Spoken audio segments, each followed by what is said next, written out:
안녕하세요. 사랑하는 더 넘치는 교회 믿음의 가족 여러분.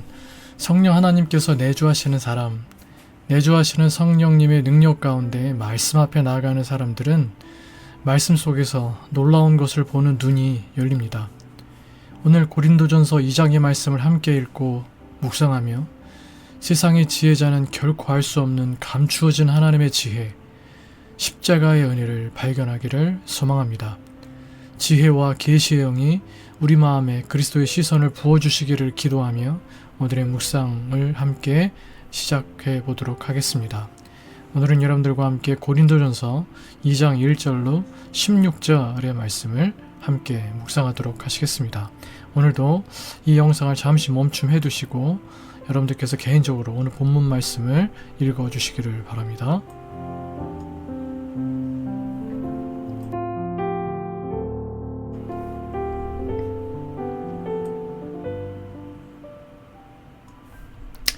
매일 성경 순에 나오는 성경 이해를 중심으로 오늘 본문 말씀의 내용을 살펴보도록 하겠습니다. 바울은 고린도에 처음 갔을 때를 떠올립니다.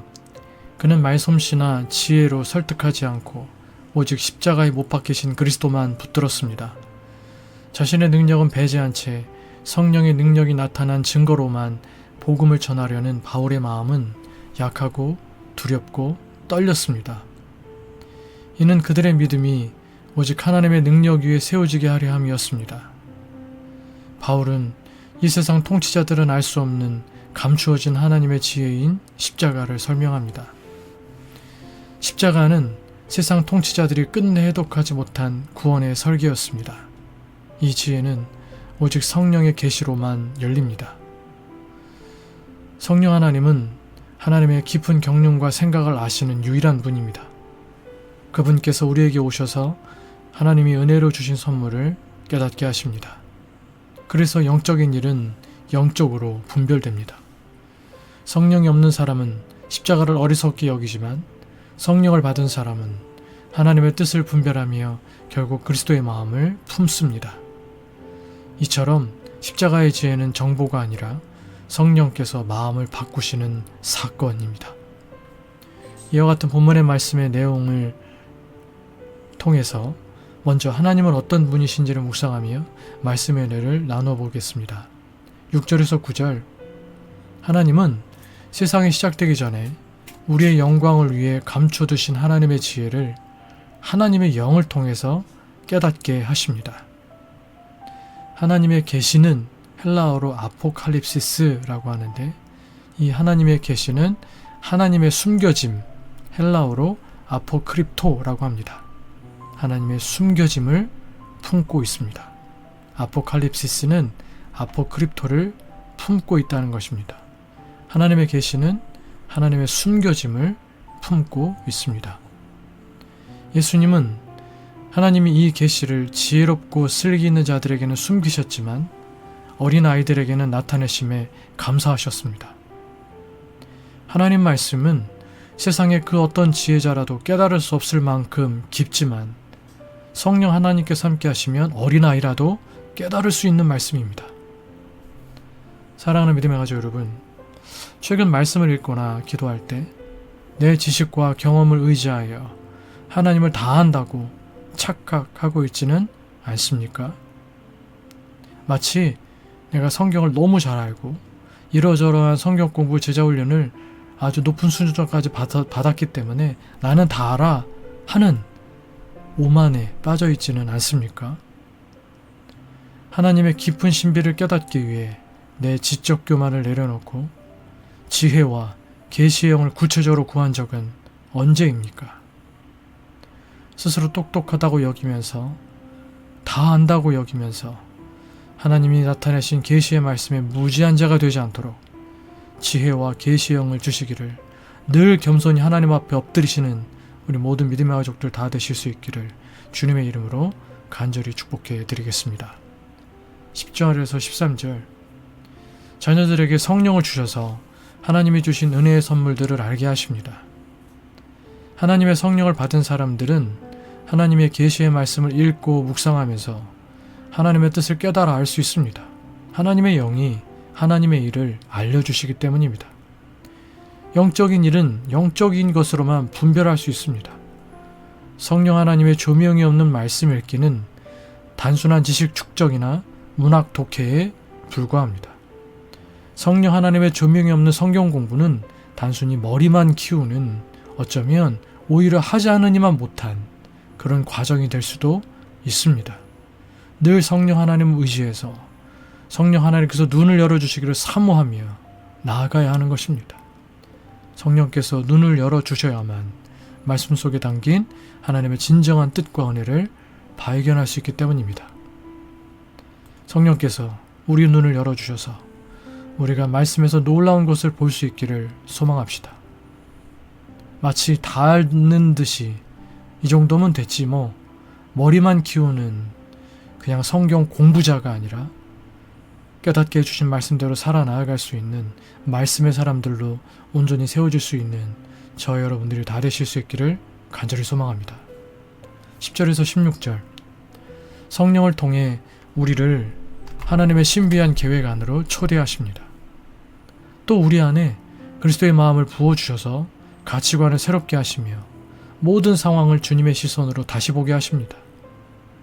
하나님은 우리를 단순히 구원하시는 데 그치지 않고 그리스도의 마음을 부어주셔서 예수님의 시선과 예수님의 가치관을 부어주셔서 우리의 삶을 송두리째, 통째로 바꾸기를 원하십니다. 말씀 묵상은 성령의 지혜와 그리스도의 마음을 받아들이는 좋은 길입니다. 말씀 묵상은 이 새벽 성찬은 내 뜻이라는 프레임에 하나님의 뜻을 우겨놓고 끼워 맞추는 시간이 아니라 내 가치관을 주님의 시선으로 교정하는 시간이어야 합니다. 또 나에게 주시는 교훈은 무엇인지를 살피며 말씀의 은혜를 나눠보겠습니다. 1절에서 5절 고린도에서 복음을 전할 때 바울은 약함과 두려움과 떨림 가운데 있었지만 오히려 약함 속에 선명히 드러나는 하나님의 강함을 경험하며 십자가의 주님만 증언했습니다. 바울은 자신의 설교가 당시 인기를 누리던 웅변가와 달리 사람들에게 특별한 감동을 주지 못할 것을 알고 있었습니다. 그럼에도 불구하고 청중의 기대에 맞춰 온갖 그럴듯한 말로 설득하려는 유혹을 떨치고 성령의 능력을 의지하면서 복음의 내용에 집중했습니다. 사도 바울이 당시 소위 말하는 지혜자들, 우리가 요즘에 학교에서 배운 바의 단어를 쓰자면 소피스트들, 궤변론자들, 수사학자들처럼 말을 못해서가 아닙니다. 그는 당대 최고의 유대학자라고 할 수 있는 가말리엘의 수제자였습니다. 아는 것이 진짜 많은 사람이었고 말도 참 잘하는 사람이었습니다. 그러나 사도 바울은 그 모든 유혹들을 떨쳐내고 그저 성령 하나님의 능력 의지하면서 복음 자체만을 집중해서 증거했다는 것입니다. 구원 얻는 믿음은 전도자의 통로의 말솜씨가 아니라 전도자가 증언한 복음과 그 속에 담긴 하나님의 능력에서 비롯되기 때문입니다. 전도자가 중요한 게 아니라 전도자가 증거하고 있는 복음, 하나님의 능력이 나타나야 되기 때문인 것입니다. 복음 전하는 일은 화려한 말로 누군가를 설득하는 과정이 아닙니다. 바울처럼 낮은 마음으로 설 때 그 안에서 성령의 능력이 나타납니다. 내가 드러나면 내 자랑만 남지만 내가 낮아지면 그 자리에 하나님의 영광이 가득 채워질 것입니다. 우리도 간증이나 전도를 할 때 혹은 말씀을 나눌 때 나를 돋보이게 하려는 유혹을 물리치고 그리스도께서 드러나는 것으로 만족하고 그것만으로 기쁨을 얻어야 합니다. 우리는 종종, 아니 자주 약할 때 강함 되신다는 이 바울의 고백을 나 자신에 대한 위로로만 소비하는 경우가 참 많습니다. 하지만 바울이 약했던 이유는 화려한 말솜씨나 사람들의 기대, 인기라는 유혹을 의도적으로 거절하고 철저히 자기를 부인했기 때문입니다. 내 능력이 부족해서 약한 것과 복음을 위해 나를 낮추는 것은 엄연히 다릅니다. 복음 전파와 신앙의 삶은 세련된 말과 논리로 사람을 설득하는 인간의 기술이 아닙니다. 내가 드러나고 내 자랑이 남는 순간 하나님의 능력은 제한됩니다. 철저히 낮아지고 성령의 능력만 의지할 때 비로소 타인의 믿음이 사람의 지혜가 아닌 하나님의 능력 위에 세워지게 되는 것입니다. 사랑하는 믿음의 가족 여러분, 누군가에게 복음을 전하거나 간증을 할 때 혹은 교회에서 사역을 할 때 은연중에 나의 유능함, 내 말솜씨, 내 수고, 내 고생을 은근히 드러내고 싶어 하지는 않습니까? 사람들의 인정이나 평가에 흔들리지 않고 오직 십자가의 주님만 선명하게 드러나시는 것에 진심으로 만족하고 기뻐하고 있으십니까? 14절에서 16절 하나님의 성령을 따라 사는 사람들은 그리스도의 마음을 가진 모습으로 나타납니다. 스스로 영적인 사람이라 자부하면서도 또 영적인 사람이라는 말을 들으면서도 정작 다른 사람을 섬기기 위해 희생하는 일과 상관없다면 그것은 심각한 영적 기만입니다. 은사를 많이 받고 영적 체험을 했다 하더라도 십자가의 주님처럼 낮아짐과 섬김, 희생과 헌신이 없다면 본문의 지적대로 여전히 세상 욕망을 따르는 육에 속한 사람일 뿐입니다. 나는 타인에게 신앙이 좋은 사람, 영적인 사람으로 보이고 싶어 하면서도 정작 십자가 위의 주님처럼 누군가를 위해 내 시간과 물질을 희생하는 일은 외면하고 있지 않습니까? 내 안의 가치관은 성령 하나님을 따르고 있습니까? 아니면 여전히 세상의 성공 원리와 욕망, 육의 생각에 지배받고 있습니까? 영성의 진위 여부는, 신앙이 좋은 사람의 진위 여부는 신비한 체험이나 말이나 교회에서 배웠던 양육 코스의 얼마나 많은 부분을 공부했냐가 아니고 그리스도의 마음을 품고 이웃을 위해 희생하고 섬기는가라는 삶의 열매로 증명된다는 사실을 꼭 기억하시기를 바랍니다. 결론적으로 본문이 선포하는 십자가의 지혜는 인간의 머리로 이해하는 정보, 인포메이션이 아니라 성령의 통치 아래 마음과 삶이 통째로 뒤바뀌는 변화, 트랜스포메이션의 사건인 것입니다. 결국 영적인 사람의 진짜 증거는 화려한 말솜씨나 지적 우월함 혹은 사적인 영적 체험에 머물지 않습니다. 오늘 본문이 말하는 참된 영성은 다음 두 가지의 자기 부인으로 증명됩니다. 첫 번째 1절에서 5절 사역에서의 자기 부인입니다. 내 유능함과 말솜씨를 의도적으로 감추고 오직 성령의 능력과 십자가만, 복음만, 복음의 중심이신 예수 그리스도만을 드러내기를 기뻐하는 낮은 마음입니다. 둘째 14절에서 16절 삶에서의 자기 부인입니다. 영적인 사람이라는 종교적 타이틀 뒤에 숨지 않고 그리스도의 시선으로 세상을 보며 이웃을 향해 기꺼이 내 시간과 물질을 희생하는 삶의 열매입니다.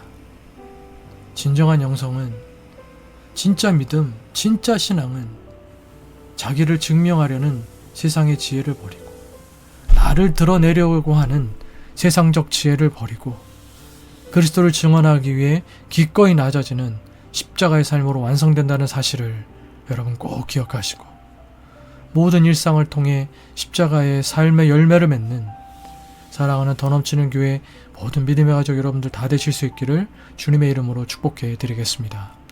기도하시겠습니다. 기도하실 때 끊임없이 자격을 증명하라는 세상의 말잔치와 스펙 경쟁에 흔들리지 않고 이미 충분하다고 말씀하시는 십자가의 복음 안에 거하게 하여 주시옵소서. 두 번째, 사람의 눈이나 세상의 평가로 인해 낙심하지 않게 하시고 약한 나를 택해 존귀하게 사용하시는 하나님의 눈과 시선을 신뢰하게 하소서. 세 번째, 내 능력과 성취를 내세우는 교만을 버리고 나의 지혜와 의와 거룩함과 구원이 되시는 예수 그리스도의 은혜만을 오늘도 당당히 자랑하게 하소서. 기도하시는 이 아침 되시기를 바라겠고 계속해서 우리가 늘 기도하는 우리 교회를 위해서 우리 교회의 영적인 성숙과 건강한 수적 성장을 위하여 우리 믿음의 가족 서로서로를 위해서 우리 믿음의 가족들이 주일 예배 꼭 드리는 삶을 살 수 있도록 여러분 좀 중보하며 기도해 주시고, 부족한 저와 또 여러분들의 개인적인 기도 제목 들려서 기도하시다가 일상의 삶을 시작하실 수 있는 이 아침 되시기를 바라겠습니다. 함께 기도하시겠습니다.